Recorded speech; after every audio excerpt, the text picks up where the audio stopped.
Shalom Third Generation. Malam ini kita akan memulai ibadah kita. Mari kita angkat pujian ini. Tiba saatnya.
Pengumuman untuk teman-teman yang ingin memberikan persembahan persepuluhan, silakan melalui OVO dengan nomor yang sudah tertera di layar teman-teman masing-masing.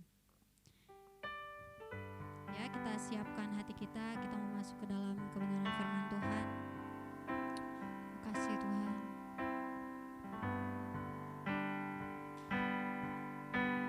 Terima kasih ya Tuhan.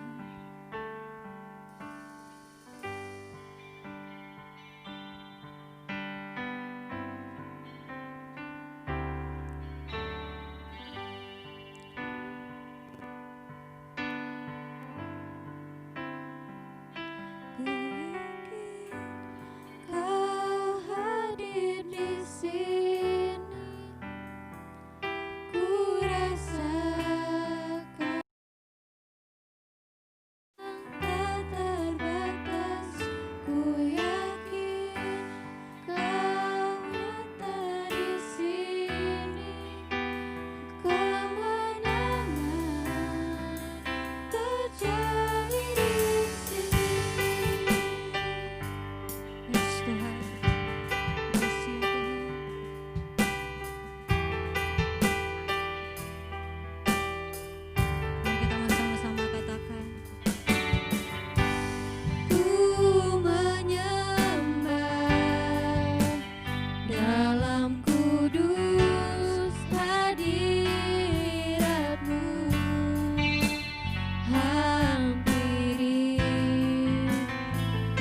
Shalom anak-anak Youth GBI Padu.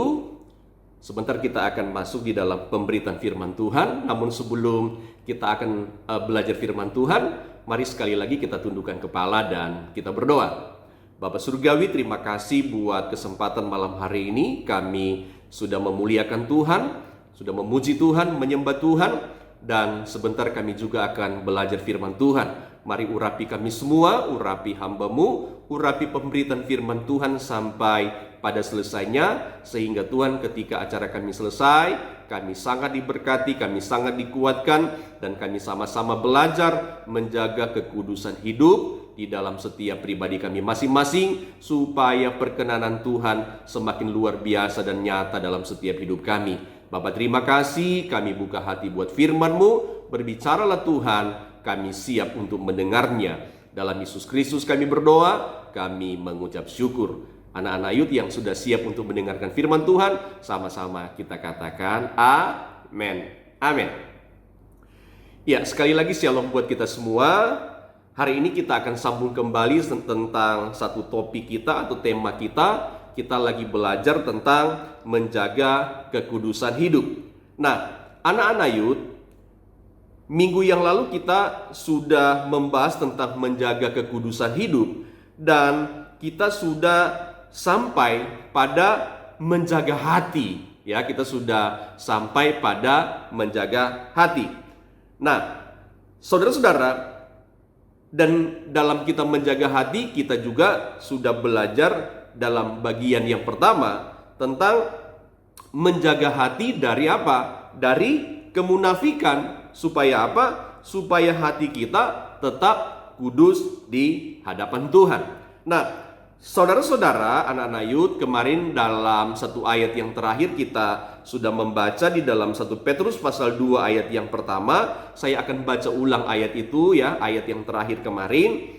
Alkitab berkata begini, 1 Petrus pasal 2 ayat yang pertama, "Karena itu buanglah segala kejahatan, segala tipu muslihat, dan segala macam kemunafikan, kedengkian, dan fitnah." Nah, saudara-saudara, kita akan sambung kembali ya yang berkaitan dengan kemunafikan, karena memang ini belum selesai. Saya berharap kita memberi waktu saudara-saudara untuk mengikuti pemberitaan firman Tuhan ini, supaya kehidupan kita di masa-masa yang akan datang, dari sekarang sampai masa-masa yang akan datang, semakin berkenan di hadapan Tuhan, dan juga termasuk saya yang menyampaikan. Nah, mari kita lanjut lagi, kita buka dulu lagi beberapa ayat firman Tuhan. Dalam 2 Korintus pasal 6 ayat yang ke-6. Nah, mari kita lihat dalam 2 Korintus pasal 6 ayat yang ke-6. Ayat ini adalah di mana Paulus memberikan nasihat kepada jemaat yang ada di Korintus. Jadi dalam 2 Korintus pasal 6 ayat 6, bagaimana Rasul Paulus memberikan nasihat kepada jemaat yang ada di Korintus. Dan juga perikop ini ya, perikop 2 Korintus pasal 6 ayat 6 ini berbicara tentang Paulus di dalam pelayanannya. Nah, jadi berbicara tentang Paulus di dalam pelayanannya. Nah, saya membaca dulu ayat yang ke-6, 2 Korintus pasal 6 ayat 6 berkata begini.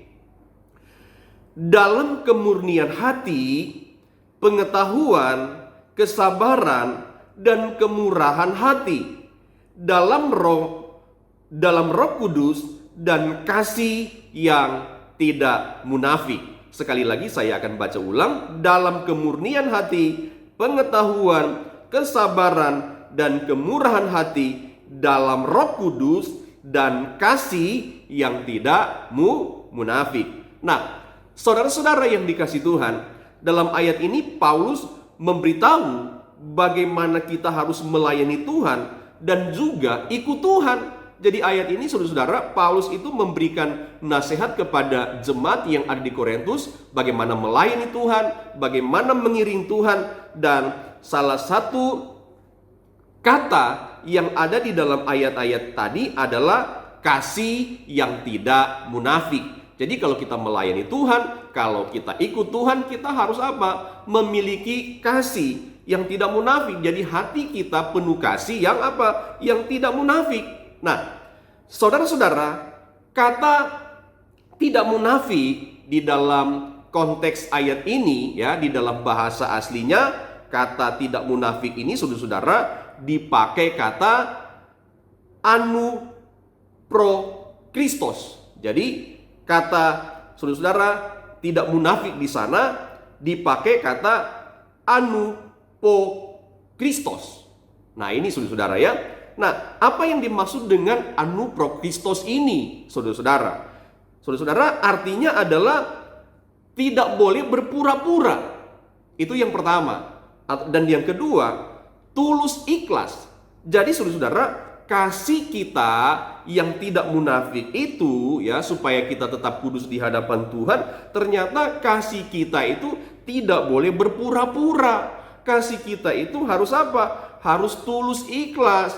Kan saudara-saudara bisa melihat fenomena yang terjadi tentunya ya, yang kita bisa saksikan bersama, mungkin juga kita rasakan bersama-sama, di mana ada orang-orang yang kelihatannya baik, kelihatannya luar biasa, sangat mengasihi, tetapi apa yang terjadi, saudara-saudara, di balik itu, saudara-saudara, mereka itu apa? Munafik. Mereka itu tidak apa? Tidak tulus, tidak ikhlas. Setelah kelihatannya mereka kelihatan baik, tetapi di belakangannya mereka apa? Mulai membicarakan, menggosipkan, menceritakan yang tidak baik, menuduh yang macam-macam gitu kan, menceritakan yang tidak benar tentang kita. Jadi itu namanya saudara-saudara kasih yang munafik, kasih yang berpura-pura. Padahal Rasul Paulus menekankan kepada jemaat yang ada di Korintus dan juga mau mengingatkan kepada anak-anak Yud, mengingatkan kepada saya, mengingatkan kepada kita semua, supaya apa? Supaya kita memiliki kasih yang tulus di hadapan Tuhan,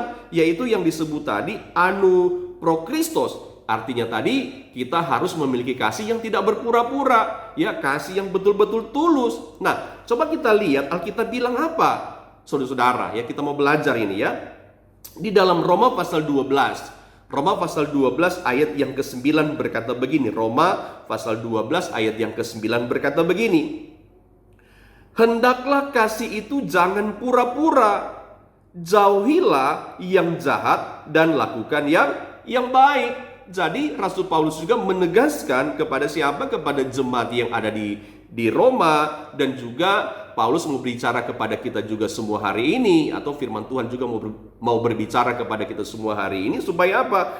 Hendaklah kasih itu jangan pura-pura. Jadi kasih itu saudara dan saya harus memiliki kasih apa tadi? Kasih yang tulus ikhlas, kasih yang bukan berpura-pura, kasih yang bukan munafik, tetapi kasih kita adalah kasih yang betul-betul kasih yang dari Tuhan, yang mengalir di hati kita, dan itu yang harus apa? Kita lakukan kepada orang lain.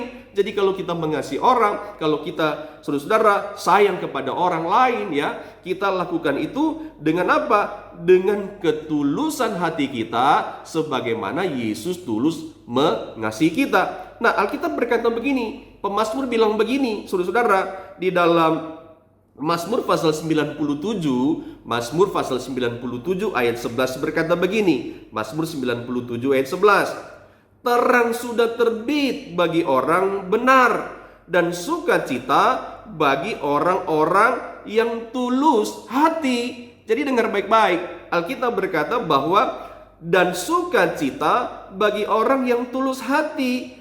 Saudara-saudara, dengar baik-baik bahwa orang yang tulus hati, kata firman Tuhan, kata pemazmur, selalu hidup di dalam apa? Di dalam sukacita. Jadi orang-orang yang tulus hati, saudara-saudara dengar baik-baik, selalu hidup dalam sukacita. Makanya Rasul Paulus tadi berkata supaya kasih kita jangan pura-pura, kasih kita harus tulus hati. Kenapa? Karena ada maksud Tuhan di dalamnya. Karena ternyata orang yang tulus hati itu adalah orang yang hidup di dalam apa? Di dalam sukacita. Saudara-saudara dengar baik-baik.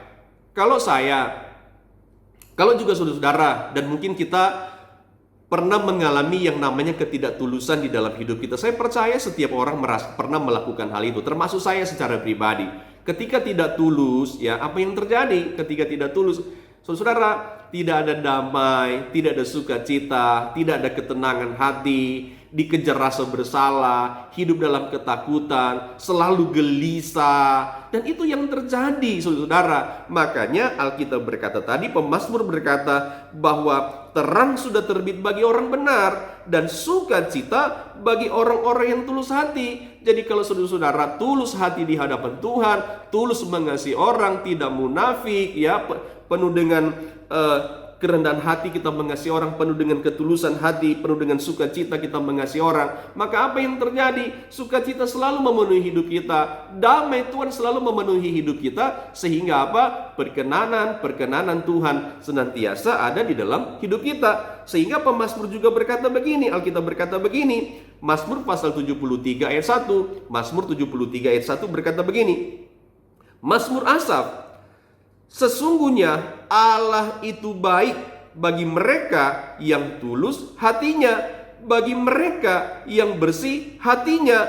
Orang yang tulus hati, Allah akan limpahkan kebaikan. Nah, ini saudara-saudara perhatikan baik-baik ya. Saudara-saudara, saya mau katakan sekali lagi bahwa sesungguhnya Allah itu baik bagi mereka yang tulus hatinya, bagi mereka yang apa? Bersih hatinya. Dan saya berkata saudara-saudara, orang yang tulus hati, dengar baik-baik, Allah akan melimpahkan kebaikan. Jadi kalau anak-anak youth, saya, semua kita menjadi orang-orang yang tulus hati di hadapan Tuhan, maka apa? Allah akan melimpahkan kebaikan. Dan ini sudah menjadi pengalaman dari pemazmur. Pemazmur berkata sesungguhnya Allah itu baik. Bagi siapa? Bagi mereka yang tulus hatinya. Jadi kalau anak-anak youth dan kita mau belajar di akhir zaman ini, kita menjadi orang yang tulus, mengasihi orang yang bersih hati kita, saudara-saudara, mengasihi orang dan juga terutama mengasihi Tuhan, maka Tuhan akan limpahkan segala macam kebaikan di dalam kehidupan kita. Amin. Amin. Amin. Nah,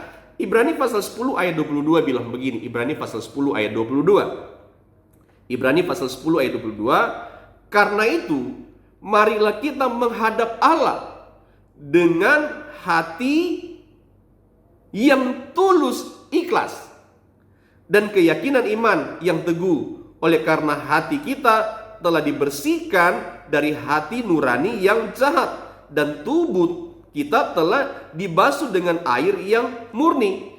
Saudara-saudara, firman Tuhan berkata bahwa hidup kita sudah Sudah dikuduskan oleh Tuhan, sudah dibasuh oleh darah Kristus. Nah, untuk itu Alkitab berkata, saudara-saudara, supaya kalau juga saudara-saudara mau beribadah kepada Tuhan, kalau juga saudara-saudara mau melayani Tuhan, saudara mau berdoa kepada Tuhan, saudara-saudara mau membaca Alkitab, ya, kita mau mengadakan persekutuan dengan Tuhan, maka Alkitab berkata, perhatikan baik-baik, karena itu marilah kita menghadap Allah dengan apa? Dengan hati yang tulus. Jadi kalau saudara menghadap Allah tadi saya sudah sebutkan, lewat membaca Alkitab kita juga menghadap Allah, lewat kita berdoa kita juga menghadap Allah, lewat kita membaca firman Tuhan kita menghadap Allah. Maka kalau saudara-saudara dan saya menghadap Allah, tulus hati, ikhlas, hati kita harus bersih di hadapan Tuhan. Supaya apa? Waktu kita menghadap Allah, maka perkenanan Tuhan itu menjadi bagian kita. Dan juga apa? Doa-doa kita dijawab Tuhan, doa-doa kita didengar oleh Tuhan. Nah, untuk itu kalau saudara melayani Tuhan, kalau saudara-saudara setia ikut Tuhan, beribadah, mari lakukan semuanya itu dengan tulus hati. Dan hati kita juga harus bersih di hadapan Tuhan, supaya sekali lagi perkenanan Tuhan itu senantiasa menjadi bagian hidup kita. Nah, saudara-saudara, nah coba kita lanjut lagi. Jadi anak-anak youth, ya, ikut Tuhan itu, dan kalau kita juga mau melayani Tuhan, maka Rasul Paulus memberitahukan di dalam 2 Korintus pasal 6 ayat 6. Saya boleh baca ulang ya, 2 Korintus pasal 6 ayat 6 berkata begini, 2 Korintus pasal 6 ayat 6. Dalam kemurnian hati, pengetahuan, kesabaran, dan kemurahan hati, dalam Roh Kudus, kasih yang tidak munafik. Nah, jadi anak-anak youth yang dikasih Tuhan, kalau kita ikut Tuhan, kita menjadi orang percaya, kita melayani Tuhan, maka ada beberapa kebenaran yang Rasul Paulus nasihatkan kepada jemaat di Korintus, dan juga itu harus apa? Kita lakukan sebagai orang percaya, sebagai anak-anak Tuhan, kita harus lakukan bagian ini. Nah, apa itu tadi? Nah, coba kita bahas satu persatu bagian ini, saudara-saudara, ya. Kita masih bicara tentang hati yang kudus ini, hati yang tulus, ya.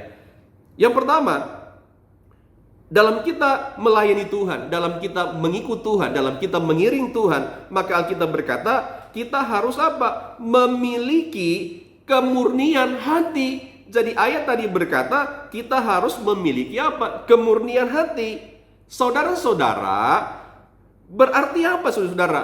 Orang yang memiliki kemurnian hati, saudara-saudara, adalah orang yang mencari atau orang yang orang yang bukan mencari keuntungan, ya, atau mengejar berkat di dalamnya, di dalam pelayanan, di dalam kita beribadah kepada Tuhan. Bukan hanya untuk apa? Mencari keuntungan di sana, bukan hanya untuk mengejar berkat di dalamnya, saudara-saudara.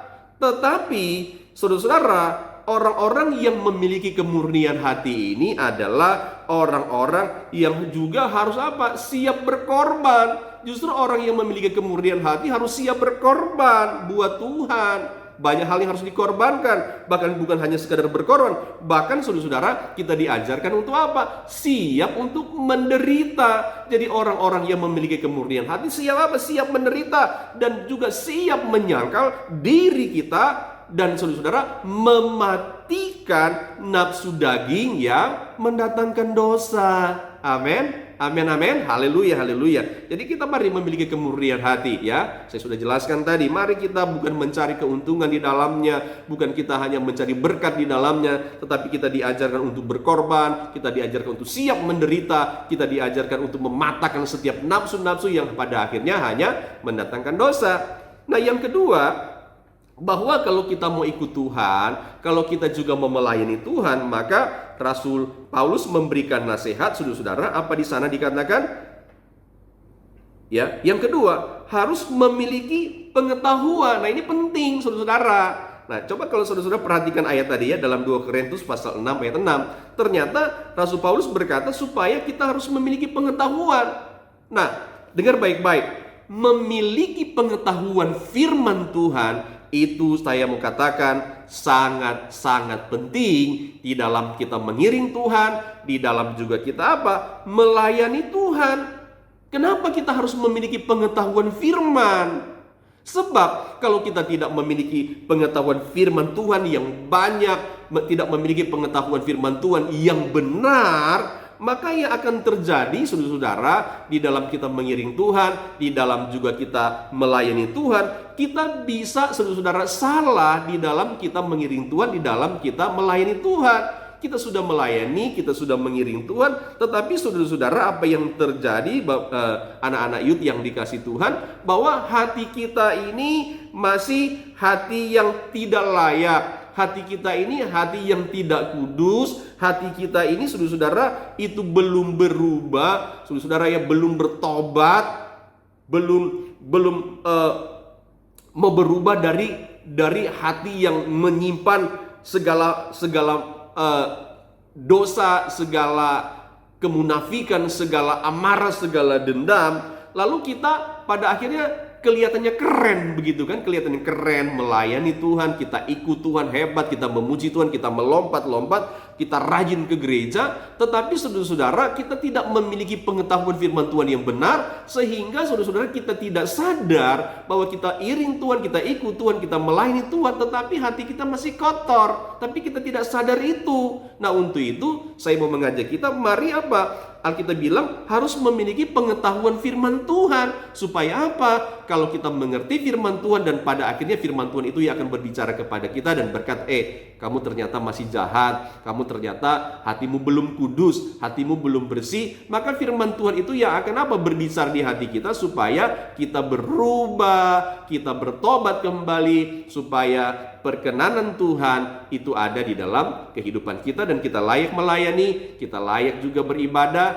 dan doa-doa kita selalu didengar oleh Tuhan. Nah, yang ketiga, firman Tuhan berkata bahwa ikut Tuhan, saudara-saudara, ya, dan juga di dalam kita melayani Tuhan, maka Alkitab berkata kita harus memiliki apa? Kesabaran. Coba saudara perhatikan tadi ya, di dalam 2 Korintus pasal 6 ayat 6, maka poin yang berikut Alkitab berkata, Paulus berkata, supaya kita harus apa? Memiliki kesabaran. Kita harus memiliki kesabaran hati. Ini poin penting. Nah, dengar baik-baik saudara-saudara. Ikut Tuhan dan juga kita melayani Tuhan harus apa? Harus sabar. Harus apa? Harus kuat. Harus apa? Harus kita menjadi orang yang tidak gampang kecewa. Harus menjadi orang yang tidak gampang putus asa. Ya, saudara-saudara, Kita belajar saudara menerima sesuatu yang apa? Yang membuat kita merasa tersakiti, ya hati kita merasa tersakiti, tetapi Alkitab mengajarkan kepada kita supaya apa? Kita harus kuat, ya. Jadi saudara, orang yang melayani Tuhan, orang yang ikut Tuhan, orang yang mengiring Tuhan, maka harus penuh dengan apa? Dengan kesabaran, harus memiliki kesabaran. Ya, supaya apa? Supaya kalau kita memiliki kesabaran, saudara, itu sama saja juga kita menjaga hati kita di hadapan Tuhan supaya apa?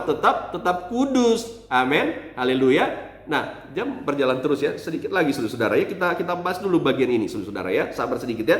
Nah, yang keempat kita lihat bahwa ikut Tuhan dan di mana kita melayani Tuhan, maka Alkitab berkata, Paulus berkata, harus apa? Memiliki kemurahan hati. Nah, ini penting bagi anak-anak youth. Ini saya mau katakan ini penting, apalagi anak-anak youth yang sudah juga bekerja, yang sudah bisa punya income. Maka kita diajarkan oleh Tuhan untuk apa? Kita diajarkan oleh firman Tuhan untuk apa? Untuk memiliki kemurahan hati. Jadi saudara-saudara, kalau kita ikut Tuhan dan juga kita melayani Tuhan, harus apa? Harus berbuat baik kepada orang-orang yang membutuhkan. Jadi kita menjadi orang-orang yang tidak boleh egois. Mari dari masa muda saudara-saudara, dari masa muda kita, mari kita belajar untuk apa? Suka menolong orang.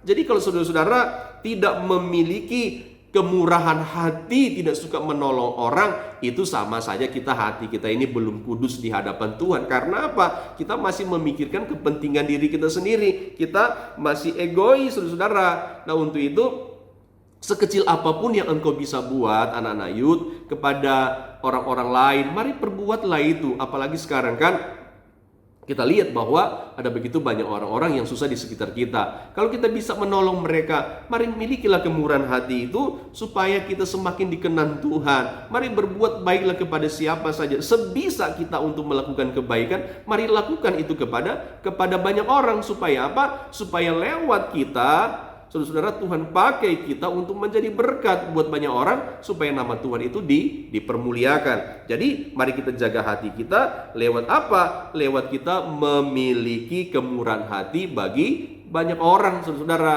Kalau saudara bisa memberi, mari lakukan hal itu. Jangan ditahan-tahan ya.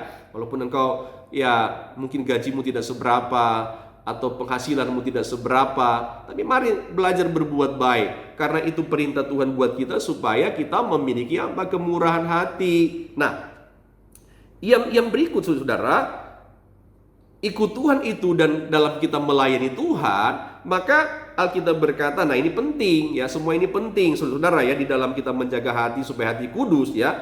Ikut Tuhan dan melayani Tuhan itu harus penuh Roh Kudus.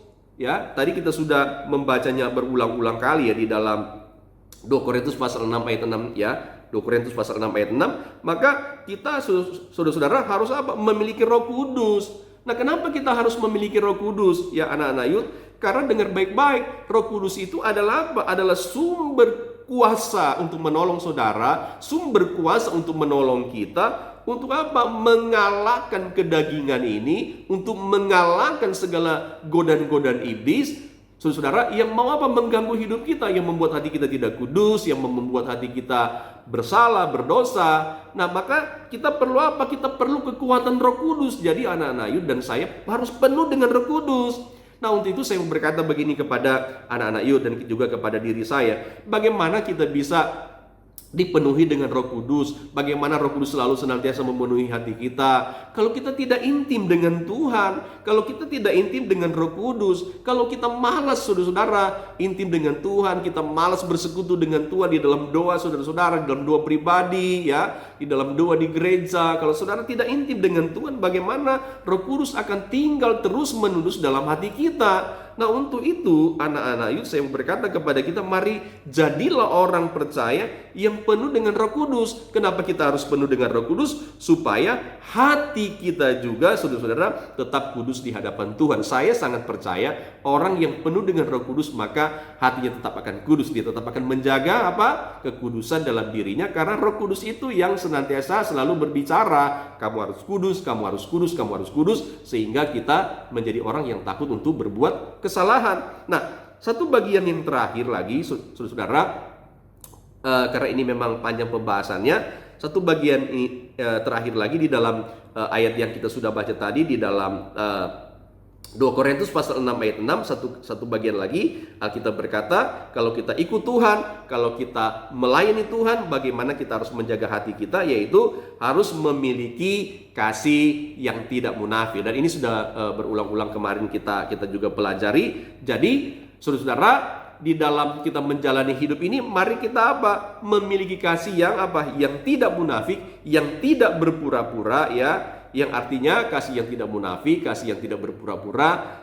Saudara-saudara, bagian-bagian di dalamnya adalah kita harus memiliki pengampunan, kita harus belajar mengampuni orang, kita harus memaafkan orang, ya. Kita tidak boleh menyimpan dendam, ya, kepada di dalam hati kita tentang kesalahan orang lain.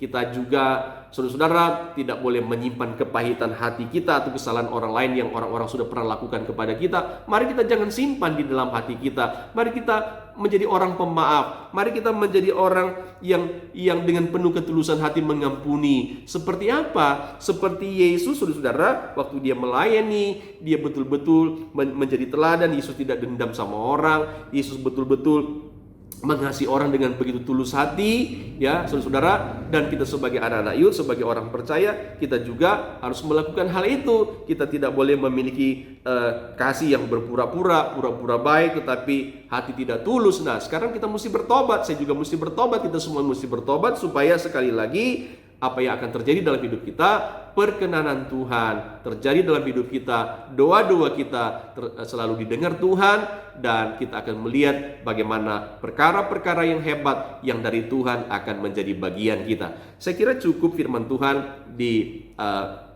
malam hari ini. Nanti kita akan sambung lagi, ya, karena ini belum selesai. Kita masih bicara satu poin, ya, masih berkaitan dengan menjaga hati dari kemunafikan. Nah, kita akan lanjut lagi di bagian yang kedua, ya, bagian yang kedua tentang dalam hal apa kita harus menjaga hati kita supaya tetap suci dan kudus di hadapan Tuhan. Nah, ini yang akan kita pelajari lagi di pertemuan berikut, ya. Ya, baru mau kedua, kita masih mau masuk kepada dalam hal apa kita menjaga hati kita, ya. Tadi kita baru bahas bagian pertama tapi sudah cukup panjang. Oke, Tuhan memberkati kita semua. Mari kita tundukkan kepala dan kita berdoa. Bapa Surgawi, terima kasih kami sudah mendengarkan firman Tuhan. Urapi kami semua, urapi juga anak-anak Yud. Biar kiranya anak-anak Yud di gereja kami, Tuhan, mereka semakin menjaga hati mereka kudus di hadapan Tuhan, supaya perkenanan Tuhan semakin nyata dalam hidup mereka. Terima kasih Tuhan, kami sudah berdoa di dalam nama Yesus. Haleluya, haleluya. Nah, saudara-saudara, sebentar kita akan mengakhiri ibadah kita.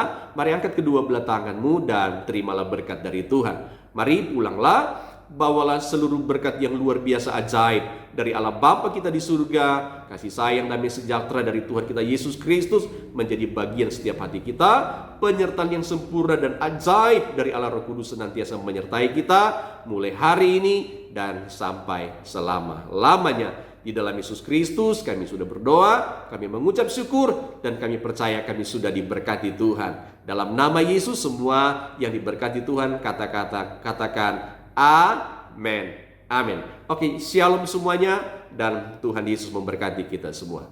Haleluya. Tetap semangat.